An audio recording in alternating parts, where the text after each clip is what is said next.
Recording করতে ভুলে গেছিলাম আজকে, এখন মনে পড়লো রেকর্ডিং করতে। হ্যাঁ, তারপর বলুন নেক্সট।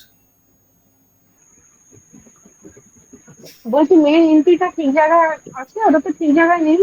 E8 এ পড়েছে আর S1 এ পড়েছে। একদমই তাই, মেন এন্ট্রি অবশ্যই ভুল জায়গায় আছে, কিন্তু এর জন্য হবেটা কি, কোন হ্যাঁ। ইনস্ট্যান্সে প্রবলেম হবে আমি এটা জানতে চাইছি। আচ্ছা। যদি এরা ওটা শারীরিক ভাবে অসুস্থ হয়ে আমাকে ডাকে, তো কি বলবে শারীরিক ভাবে কি অসুস্থ হয়েছে? কিডনি, স্টমাক কিডনি, স্টমাক আর আর লিভার। লিভার। মানে লিভার, পেটের সমস্যা হতে পারে আর কিডনির সমস্যা হতে পারে। লিভার কেন বললেন? ওই যে জঠরাগ্নির সঙ্গে যুক্ত, আর এসিটা খারাপ। কিসের সঙ্গে যুক্ত? এসিটা খারাপ, এসিটা জঠরাগ্নির সঙ্গে যুক্ত, ওই আচ্ছা, হ্যাঁ, ওই হিসেবে লিভারটা, ঠিক, লিভার, স্টমাক আর একদমই তাই, লিভার এফেক্ট হবে, ঠিক কথাই। তারপর আর এই ছাড়া, পেট সংক্রান্ত বিষয় ছাড়া আর কি? আর চোখটা এফেক্ট হবে। এই জায়গাতে সমস্যা হবে। চোখ এফেক্ট হবে, আচ্ছা, বেডের জন্য বলছেন তাই তো? ওটা তো অপশনাল, চোখ হ্যাঁ হ্যাঁ এফেক্ট নাও হতে পারে, ওটা হবেই বলতে পারি না আমরা। যেরকম এখানে জোর দিয়ে বলতে পারি মেন এন্ট্রান্সটা ভুল থাকার জন্য এখানে কিডনি বা হুম। বা স্টমাক প্রবলেম আসবেই, কিন্তু আমরা এখানে বেড আচ্ছা জন্য আমরা জোর দিয়ে বলতে পারি না চোখের প্রবলেম আসবে। আচ্ছা।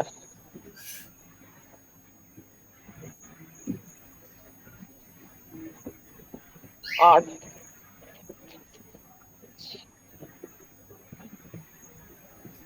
তারপর বলুন।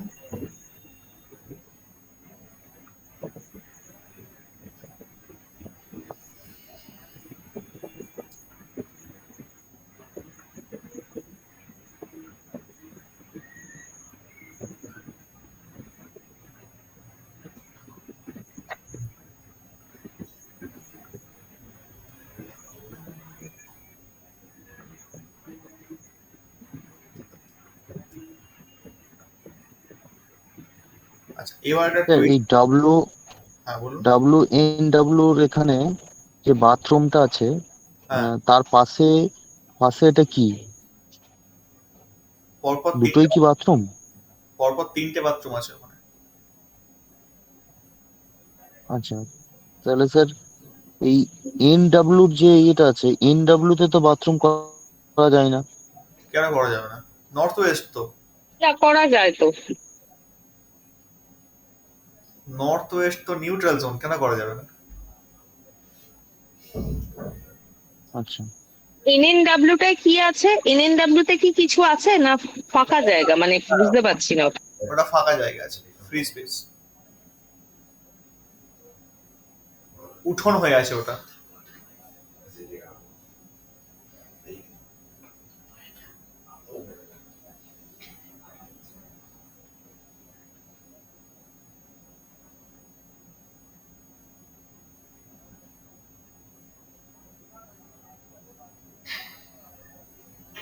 আচ্ছা, এই অবধি মোটামুটি বুঝলেন, এবার একটা টুইস্ট দিই, দেখুন এখানে লেখা আছে। আচ্ছা, কিচেনটা কোন দিক দিয়ে ঢুকছে? এন্ট্রি করছে কোন দিক দিয়ে?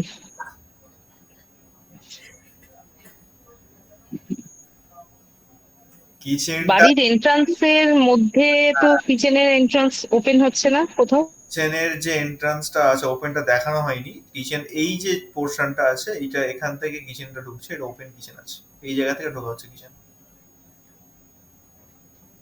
এইখান থেকে ওকে। এখান থেকে একটা গেট আছে সিঁড়ির পাশ থেকে, এই গেট দিয়ে ঢুকে এইটা হচ্ছে একটা লম্বা হল টাইপ রয়েছে, এটা একটা বড় হল বেডরুম। এইখান থেকে একটা কিচেনটা ঢুকছে ভিতরে, এই জায়গা থেকে ওপেন, এটা এখানে গেট নেই, এটা ওপেন করা আছে, এটা একটা বর্ডার পড়ে গেছে, বর্ডারটা নেই আর কি।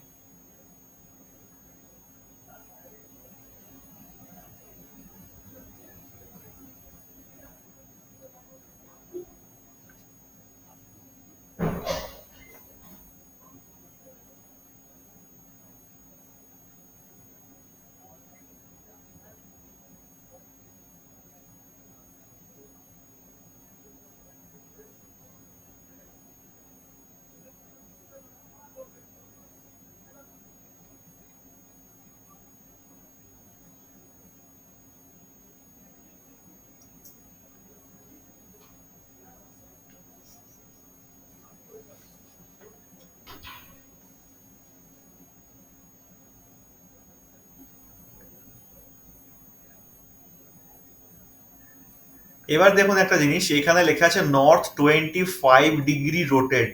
আমি কিন্তু এখনো নর্থকে ঘোরাইনি, এবার নর্থকে ঘোরাবো 25 ডিগ্রি। ঘোরাবার পর কোথায় যায় এটাই দেখার বিষয়।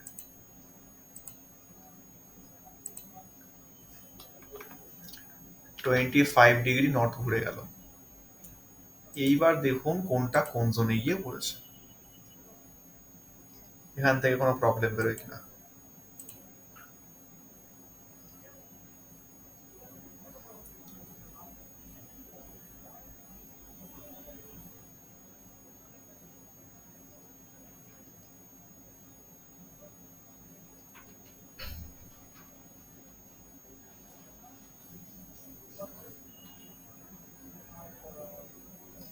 কিচেনটা তো স্যার সাউথে পড়ে গেল।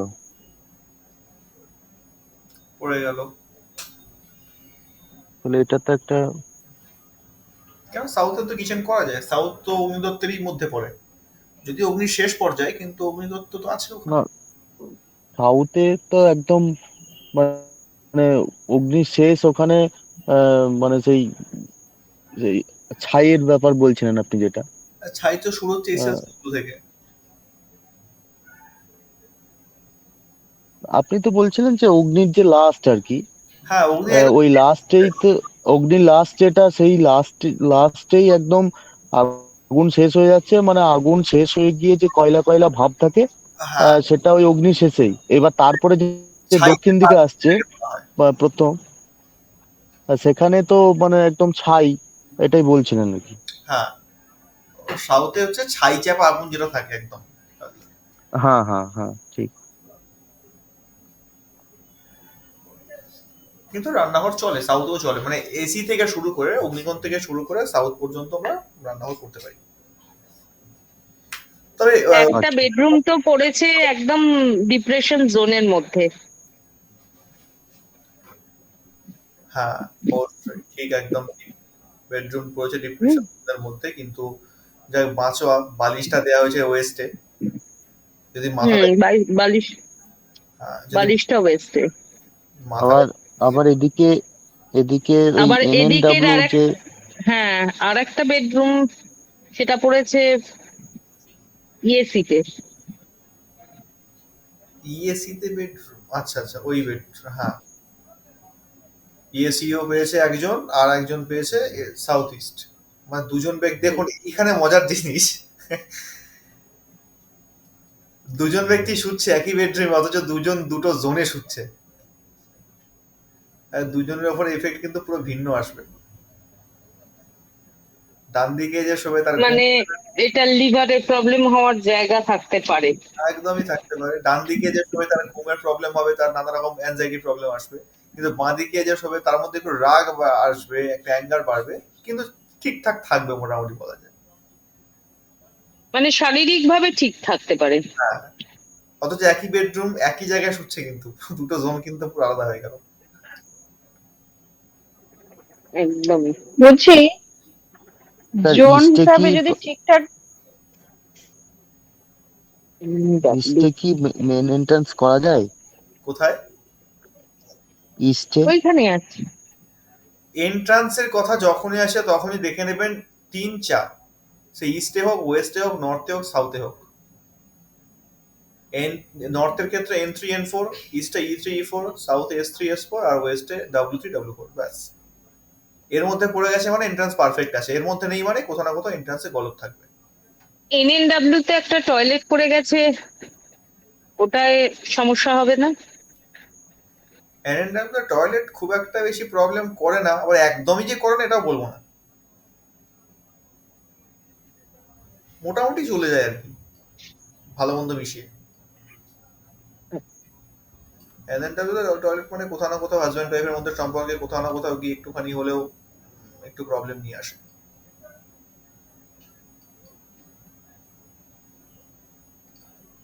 ESW তে এই যে যেটা আছে, এটা কি বুঝতে পারছি না। কোনটা? SW তে যেটা আছে, ওটা একটা গেট, ছোট্ট গেট আছে,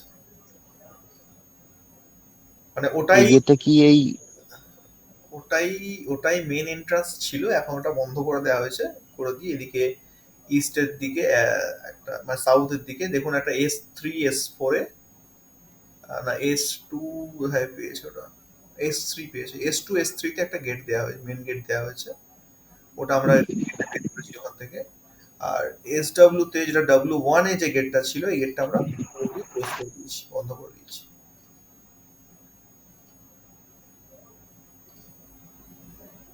বেডরুমের ওই দুটো জায়গায় ইএসি আর WNW তে যেগুলো রয়েছে ওই লিভার প্যানক্রিয়াসের সমস্যা মানে দুদিকে দুটো জায়গায় হতে পারে।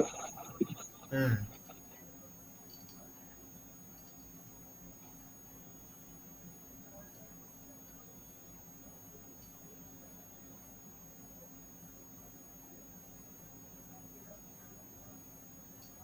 একটা বেডরুম তো প্রায় পুরোটাই এনিতেই বেশিরভাগটা পড়ে গেছে, সেটাই যদি সমস্যা না হয় তাহলে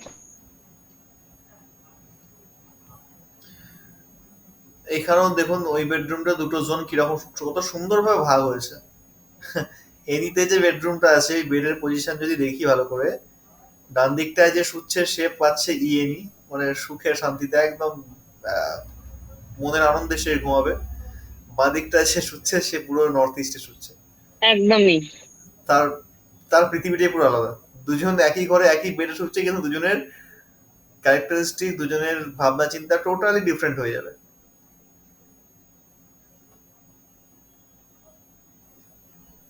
একটা বেড থেকে কি করে জোন কাটতে পারে, এই ঘরটা তার মানে উদাহরণ হিসাবে পারফেক্ট।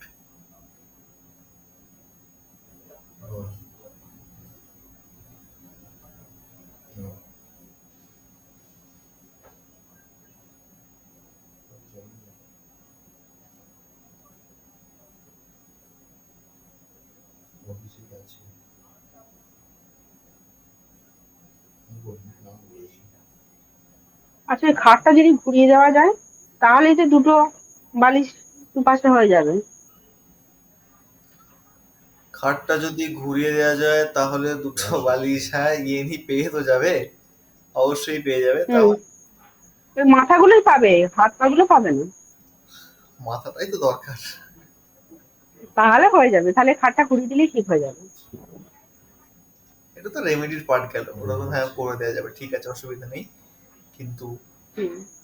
আমার উদ্দেশ্য এটা দেখানো, এটা দেখে আপনারা বলবেন যে আজকে যে চ্যাপ্টারটা আমরা পড়লাম, যে অর্গানসে প্রবলেম সেইগুলো কোন কোন অর্গানসে প্রবলেম আসতে পারে এই এই ছক যদি থাকে।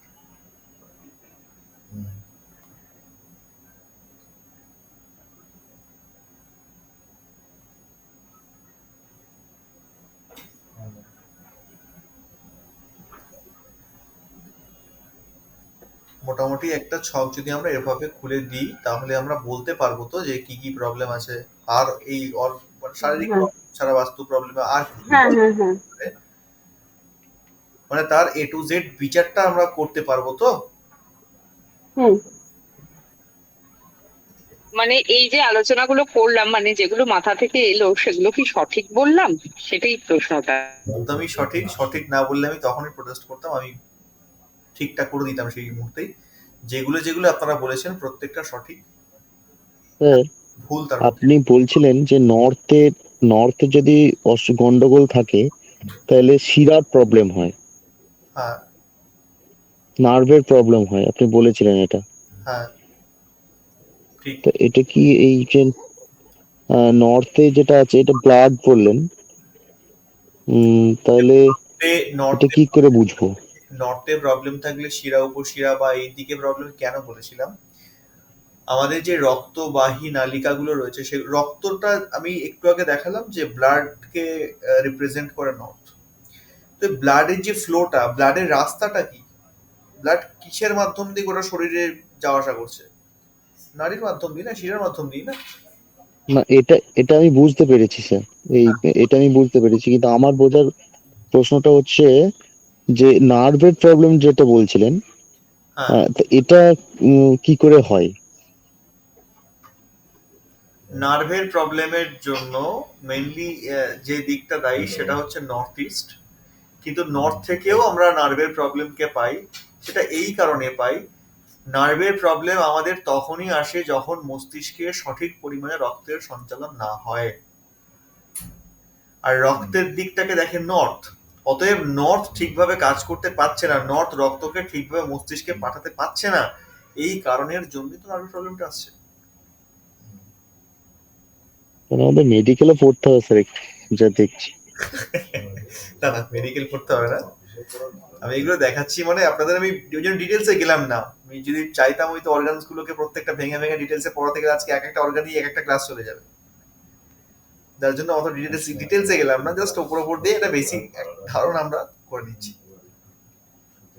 ইন্টারেস্টিং লাগছে স্যার ক্লাসটা। যদি আরো আমরা অ্যাডভান্স করতে চাই বা আরো আমরা ডিটেলে শিখতে চাই, যদি বলেন যে ডিটেলে শিখবো, তখন আমি ধীরে ধীরে প্রত্যেকটা অর্গানস কোথায় আছে, কিভাবে কাজ করছে, আমি অ্যানিমেশন ভিডিও দিয়ে দিয়ে ডিটেলসে বুঝিয়ে দেবো, অসুবিধা নেই, দেখিয়ে দেবো।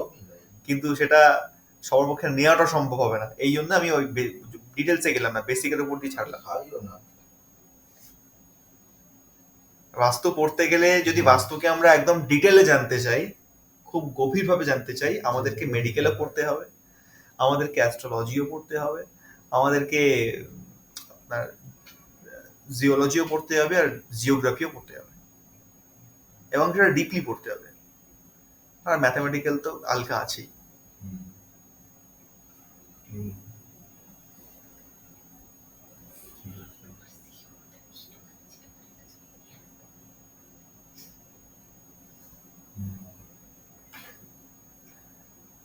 এই অবধি আমরা বুঝতে পেরেছি তো? কারোর বোরিং লাগছে না তো, যে পাচ্ছি না, ভালো লাগছে না, কি হচ্ছে?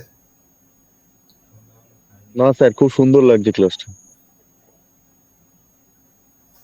যদি এই জিনিসটা পুরো ক্লিয়ার থাকে, তাহলে পরের সপ্তাহে আমরা আরো যে সমস্ত অর্গানস গুলো আছে সেই পার্টগুলো ধরবো। না, খুবই ভালো লাগছে। আপনাদের এই উৎসাহটা থাকলে আমি আরো নতুন নতুন ভাবে প্রেজেন্ট করার চেষ্টা করব, নতুন নতুন জিনিস।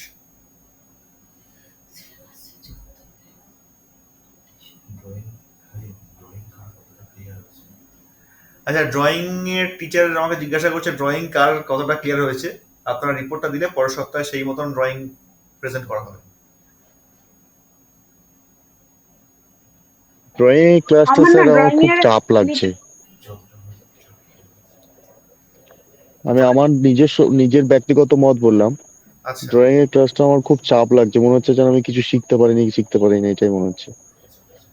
আপনি ড্রয়িং, ড্রয়িংটা বুঝেছি, আচ্ছা কিন্তু যেখানে সমস্যা হচ্ছে, কিছু প্র্যাকটিক্যাল মানে এক্সপিরিয়েন্স না হলে ড্রয়িংটা পারছি কিনা কনফার্ম হতে পারবো না। আচ্ছা, ঠিক আছে, আপনারটা আমি নোট করলাম। আর চন্দনবাবুর ড্রয়িংটা পুরোপুরি মানে বেসিক থেকে শুরু করতে হবে, এই হচ্ছে ব্যাপার।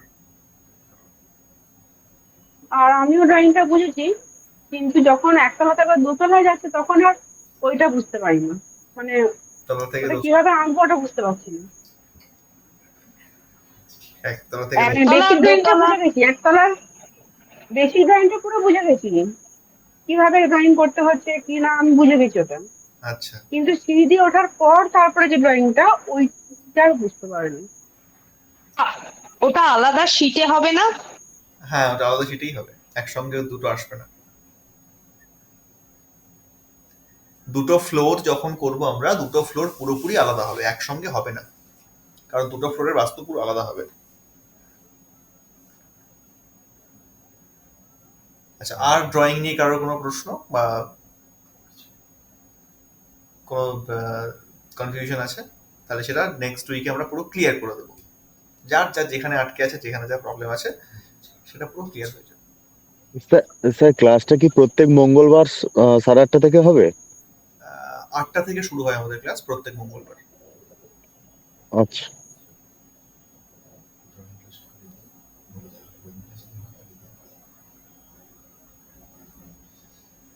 তার মানে এই কয়েকজন ছাড়া মোটামুটি ড্রয়িং ক্লাস বাকিদের ঠিকঠাক আছে, ক্লিয়ার আছে ধরে নিলাম। স্যার ড্রয়িংটা তো, ড্রয়িং এর পর বলছি যে ড্রয়িংটা হলো, এবার ধরুন ব্রহ্মস্থান নির্বাচন করলাম, এবার ওই যখন কোনো জায়গায় ড্রয়িং করতে যাব, ওখানেই তো ব্রহ্মস্থানটা ধরুন, ওইখানে ড্রয়িংটা করে ব্রহ্মস্থানটা বার করতে হবে। ওইভাবে এবার কম্পাসটা বসিয়ে দেখার পর এবার সেইখানে এক্সাক্ট নট বার করা, এইগুলোটা একটু এ হলে বোঝা যেত আর কি। হ্যাঁ, টেকনিক্যাল পার্ট গুলো আপনার অসুবিধা, টেকনিক্যাল পার্ট আমরা নেক্সট ক্লাসে যতটা পারবো রাখবো, তারপর তো আরো ক্লাস আছে, ক্লিয়ার হয়ে যাবে 2-3টে মানে আমি একটা জায়গায় ড্রয়িং করলাম, করে এবার আমাকে তো সেইটা মানে প্রাইমার মানে একদম বেসিক ইয়েটা ধরুন ড্রয়িংটা করে বা এইবার তারপর ব্রহ্মস্থানটা ওখানেই তো ধরুন সেই স্পটে বসে মোটামুটি একটা আইডিয়া করে বার করতে হবে, করে তারপর কম্পাস বসিয়ে তো দিকটা তো আমাকে ওই ওইখান থেকেই মানে একদম যেটা আর কি স্পট সেখানে বসেই করতে হবে। তো সেইটা একটু হলে ভালো হয়। এক নাম্বার বিষয় হচ্ছে নর্থ, অ্যাকিউরেট নর্থকে খুঁজতে গেলে আমরা কম্পাস দিয়ে খুঁজে পাবো না। অ্যাকিউরেট নর্থকে খুঁজতে গেলে আমি আগের দিন না, কয়েকটা ক্লাস আগে দেখিয়েছিলাম যে আমরা নর্থকে বের করতে গেলে গুগল আর্থ প্রোর মাধ্যম দিয়ে, একটা সফটওয়্যার আছে, তার মাধ্যম দিয়ে আমরা কিভাবে অ্যাকিউরেট নর্থকে বের করতে পারি লোকেশন মারফত। তো ওটাই একমাত্র অ্যাকিউরেট, আধুনিকভাবে আর কি অ্যাকিউরেট পদ্ধতি নর্থকে এক্স্যাক্ট বের করা, কত ডিগ্রি নর্থ করে আছে এটা। কেমন কম্পাস দিয়ে যখনই আমরা নর্থকে দেখতে যাবো তখন অ্যাকিউরেট জিনিসটা পাবো না, কম্পাস আমাদের ঠিকঠাক দেখাবে না, কোথাও না কোথাও গিয়ে 2-5 ডিগ্রি এদিক ওদিক হবেই, অ্যাকিউরেট ডিগ্রি পাবো না। আর বাস্তুর ক্ষেত্রে যখন আমরা অ্যাকিউরেট ডিগ্রি পাবো না তখন তো মুশকিল হয়ে যাবে না, অনেকটা ডিফারেন্স এসে যাবে। আমি সফটওয়্যার কি করে ইউজ করতে হয় দেখিয়ে দেবো, সফটওয়্যার আমরা প্রোভাইড করেও দেবো গ্রুপে। আর রইল বাকি বাস্তুচক্র আমরা গ্রুপে দিয়ে দেবো আপনাদের। ওখান থেকে গ্রুপ থেকে আপনারা সবই পাবেন, বাস্তুচক্র পেয়ে যাবেন, ড্রয়িং এর সফটওয়্যারও পেয়ে যাবেন ওখান থেকে, প্লাস নর্থ কি করে বের করতে হয় কোন সফটওয়্যার থেকে, যা যা সফটওয়্যার আমরা ইউজ করি আমরা বাস্তু করতে গেলে সেই সবটাই আপনাদের দিয়ে দেওয়া হবে। এমন কিছু নেই যে আপনারা পাবেন না, সবই পেয়ে যাবেন এখান থেকে। তার জন্য কয়েকটা ক্লাস এখনো বাকি আছে, সেই ক্লাসগুলো কমপ্লিট হয়ে গেলে আপনারা সবটা পেয়ে যাবেন, একটা বাস্তু করতে গেলে যা যা ইকুইপমেন্ট দরকার হয় সবটা। এবং যাদের কাছে ল্যাপটপ বা কম্পিউটার নেই, যেমন গুগল আর্থ প্রোটা, ওটা ল্যাপটপ বা কম্পিউটার ছাড়া হয় না, মানে ওই সফটওয়্যারটা ফোন থেকে চলবে না। তো অনেকের কাছে নেই, হতেই পারে, কিন্তু ওটারও টেকনিক্যাল ব্যবস্থা আছে, ওটা আমরা বলে দেবো যে যাদের কাছে কম্পিউটার বা ল্যাপটপ নেই তারাও ডিগ্রি বের করতে পারে, কি করে বের করবে ওটা একটা স্পেশাল ক্লাস আমরা বলে দেবো। তো ওই নিয়ে কোনো চিন্তা ভাবনার বিষয় নেই যে আমার কাছে ল্যাপটপ বা কম্পিউটার নেই আমি কি করে বাস্তু করবো, এটা ভুল ধারণা, এটা ভেবে ভয় পেয়ে লাভ নেই। যাদের কাছে নেই, প্রাচীনকালে যারা বাস্তু করতেন তখন তো এইসব কিছু ছিল না, তখন তারা কি করে করতেন? আজকে না হয় কম্পিউটার এসছে, ল্যাপটপ এসছে, ফোন এসছে, আজকে এসছে এগুলো, তখন তো ছিল না। তখন তো বাস্তু করতেন, অ্যাকিউরেট করতেন, আমাদের থেকে ভালো করতেন। আজকে এরকম অনেক উদাহরণ রয়েছে, স্থাপত্য রয়েছে যেগুলো এত সুন্দর বাস্তুকলা পদ্ধতি মেনটেন করে তৈরি করা হয়েছে যা আজও অমরক্ষয় হয়ে রয়েছে, কিন্তু আজকে বাস্তু মেনে নির্মাণ করে আমরা তাকে অমরক্ষয় করতে পারছি না, এত কিছু গেজেটস থাকা সত্ত্বেও। সুতরাং এই সমস্ত আধুনিক গেজেটস ছাড়াও আমরা বাস্তু করতে পারি, আমরা অ্যাকিউরেট নটকে বের করতে পারি, ডিগ্রি বের করতে পারি, পদ্ধতি আছে, সে পদ্ধতি আমরা ক্লাসে দেখিয়ে দেবো। এই নিয়ে টেনশন করার কোনো দরকার নেই, 2-3টে ক্লাস আমাদের আর লাগবে, তারপর আপনারা সমস্ত সফটওয়্যার পেয়ে যাবেন। আর বাকি যারা নতুন জয়েন করেছেন, হয়তো 2জন না 3জন করে এই ক্লাসে আছেন, তাদেরকে আমরা নেক্সট মান্থে নতুন একটা ব্যাচ শুরু হচ্ছে, সেই ব্যাচে অ্যাড করে নেবো, ওখান থেকে আপনারা বেসিক ক্লাস আবার স্টার্ট করবেন। ততদিন পর্যন্ত আপনারা এই ক্লাসটাই করুন, যতটা বুঝতে পারছেন ভালো, না বুঝলেও কোনো অসুবিধা নেই, আপনারা তো ওই ক্লাসে আবার একদম বেসিক থেকে বুঝতে শুরু করবেন, কোনো অসুবিধা হবে না। তাহলে আজকের জন্য এই পর্যন্তই থাক।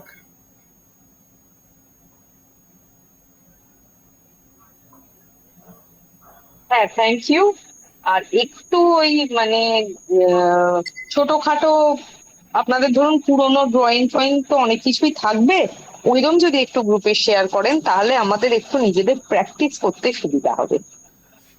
ঠিক আছে, আপনাদের এবার আমি আমার টিমকে বলে দিচ্ছি আপনাদের হোম টাস্কেই ভরিয়ে রাখবে, প্রচুর কাজ দেওয়া হবে, সব কটা কাজ। না না, প্র্যাকটিস না করলে না কনফিডেন্স আসবে না। নিশ্চয়ই প্র্যাকটিসের জন্য যত ড্রয়িং লাগবে সমস্ত রকম ড্রয়িং আমি আজকে থেকেই বলে দিচ্ছি আপনাদের গ্রুপে দিতে থাকবে। প্র্যাকটিসের অভাব হবে না, প্রচুর প্র্যাকটিস করতে হবে। আজকের জন্য এই পর্যন্তই, আমরা আবার পরের সপ্তাহে চলে আসবো ঠিক সময়ে, আরো নতুন কিছু শেখার জন্য, নতুন উৎসাহ নিয়ে আসবো বা নতুন কিছু শিখবো। আজকে এই পর্যন্তই থাকছে, আবার আপনাদের সাথে দেখা হচ্ছে পরের সপ্তাহে। সকলে ভালো থাকবেন, সুস্থ থাকবেন, শুভরাত্রি। শুভরাত্রি। শুভরাত্রি। হ্যালো